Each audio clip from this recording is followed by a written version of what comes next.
Sensitibo po ang balitang ito mula sa Karkar, Cebu. Kritikal ngayon sa ospital ng isang lola matapos siyang sunugin ng lalaking manugang. Ang insidente, pinavideo pa ng suspect sa kanyang anak. Yan ang report ni Fe Marie Dumabok ng GMA Regional TV. Sa gitna ng paglalaban ng 84 anyos na lola na yan sa Karkar City, Cebu, naganap ang hindi inaasahan. Hindi nakita sa video, pero sinabuyan siya ng gasolina at sinilaban ng kanyang manugang na lalaki. Ano? Pong! Ano na?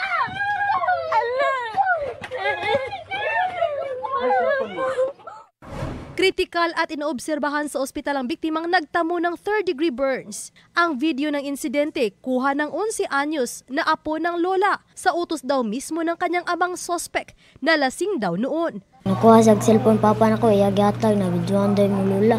Na mo to, istoryahan na sila. Na mo to, iyang gikuha ang iyang bag. Iyang gikuha ang tumbler na naisulod daw sa nga nakasimot mo ko. Kanya, baho ugas. Nakakulong na ang suspect at sinampahan ng reklamong frustrated murder. Batay sa investigasyon, nagtalo ang dalawa nang hanapin ng suspect sa biyenan ang kanyang misis na hindi pa umuwi mula noong Disyembre. Itong suspect at yung victim, meron na silang mga previous na grudges, personal grudges. Kasi ayon pa sa ating suspect, binibrainwash niya daw lola yung asawa niya. Then later on, sinabi nung suspect na hindi ata umuwi sa bahay, hindi umuwi yung misis niya sa bahay. Kana akong asawa, ma'am. Kung na ako'y problema, digi ko mukaon. Mara na, ma'am. Sa pa namurag imong daot ko sa kong asawa. Pero ayon sa kanilang anak, naglayas ang ina dahil sa pangbubugbog ng ama. Maglago siya, damay yun may bawa niya ako mama. Ang kanan, dapaton ako mama, bawa niya.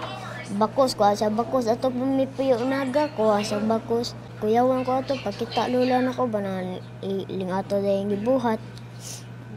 Pero mapasaylo rin naman ng papa? Dili na. Ha? Dili na mapasaylo ko papaluwi kay ko lula.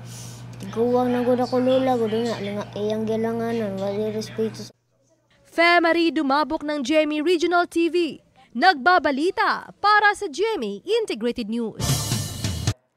Huwag magpahuli sa mga balitang dapat niyong malaman. Mag-subscribe na sa GMA Integrated News sa YouTube.